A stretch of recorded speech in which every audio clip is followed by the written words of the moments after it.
My husband is furious at our daughter for turning down a boy after his accident, and now he's calling both of us shallow and ableist for defending her choice.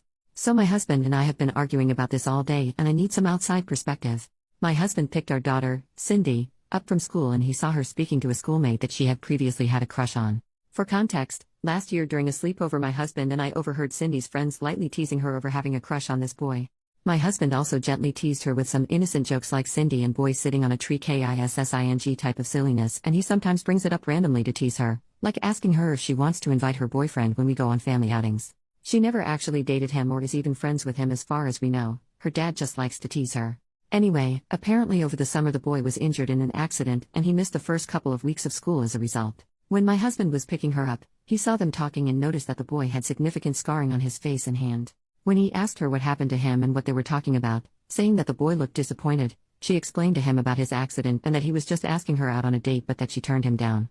My husband was furious at her and scolded her for being so shallow as to reject him because his appearance has changed. Cindy was crying when she got home. She told me all this and insisted she was polite when turning him down and was just not interested in him like that anymore. I told my husband to apologize to our daughter and that he never should have made her feel bad for turning down anyone's romantic advances. I told him that our daughter is old enough to decide who she is attracted to and it would be cruel of her to have said yes out of pity, thus leading him on.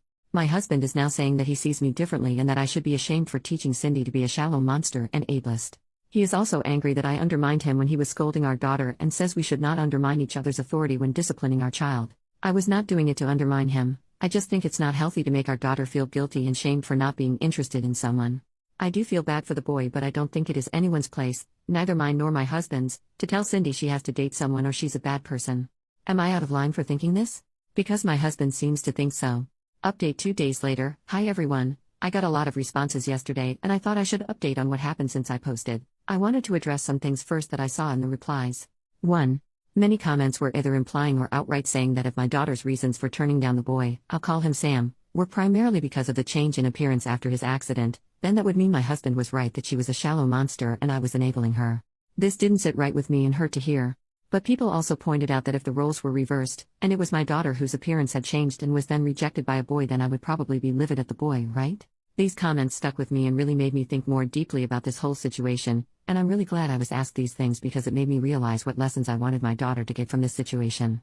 I realized that although I would be upset if this happened to my daughter, I would not be upset at someone for rejecting her so long as they treat her with respect and dignity. I would be upset at the unfair situation she was in, but I would never expect some random person to make it their mission to rectify this injustice at the expense of their own autonomy.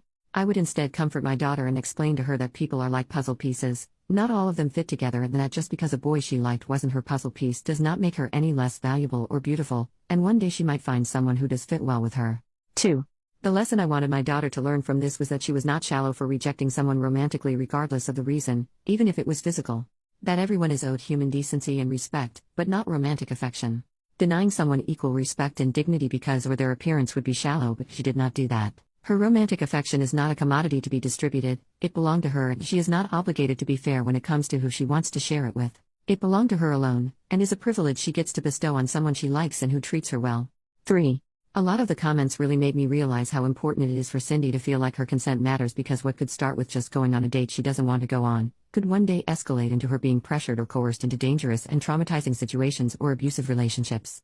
Thank you so much to the commenters who shared their stories, which helped me realize how important this was. 4. Some people claimed that I would likely leave my husband if his appearance changed, but sorry to disappoint you guys because I would never do such a thing.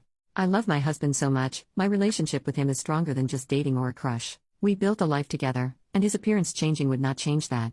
We have been married for long enough that my attraction to him and love for him now go far deeper than looks. Maybe it would be a different story if we were just dating and barely knew each other, but things change once you make vows to each other to stick together in sickness or in health. 5.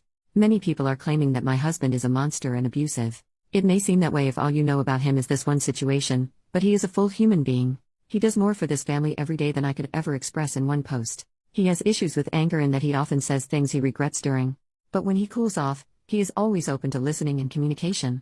I know now how damaging his teasing of Cindy about Sam was last year, and I will make sure that doesn't happen again, but I assure you all that this is something he has done out of ignorance and not malice. He loves Cindy to bits and would never intentionally do something to harm her. Okay, onto what happened yesterday.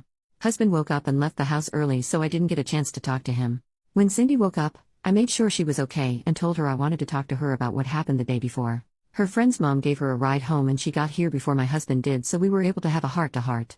I told her that she doesn't need to explain to me or anyone why she changed her mind about Sam, and I explained to her all the things I mentioned above. That Sam was going through something very hard and she should be kind to him, but she does not owe him a date if she is not interested in him romantically. That she isn't shallow and should never feel pressured to do something with someone she doesn't want to do, and that her dad was upset and said things he didn't mean. Even so, he still loves her and so do I. She was starting to cry, so I held her for a while. She told me she was upset more than anything that her dad thinks of her as a bad person. This broke my heart, and so I told her I would talk to Dad about this when he gets home. When my husband got home, I told him we needed to talk about yesterday. He didn't want to at first, but I insisted and told him it was about Cindy's well-being, as she was still upset about it and even thinks that her own father thinks she is a bad person. This upset him and he said of course he didn't think that. I basically explained to him my thoughts above, and although he was a bit resistant at first and insisted that he just didn't want Cindy to become a shallow person, he really listened when I explained to him how people might take advantage of her if she starts to feel like her consent and her desires don't matter. I didn't show him the post I made, but I wrote down some of the comments and stories and told them to him. I told him they were stories I found on Reddit from people who experienced something similar. I didn't show him my post because so many comments were unfairly painting him as a monster and I was worried it would make him defensive. I think it broke through to him because he was really upset at the thought of our daughter one day being manipulated into staying with someone who was hurting her. He went to talk to her privately in her room while I prepared dinner, and afterwards she seemed a lot happier and was joking around with her dad again. Today, they're both planning to go bowling together as well. Thank you everyone for the advice, the stories, and for motivating me to stick to my decision to defend Cindy. You guys are awesome.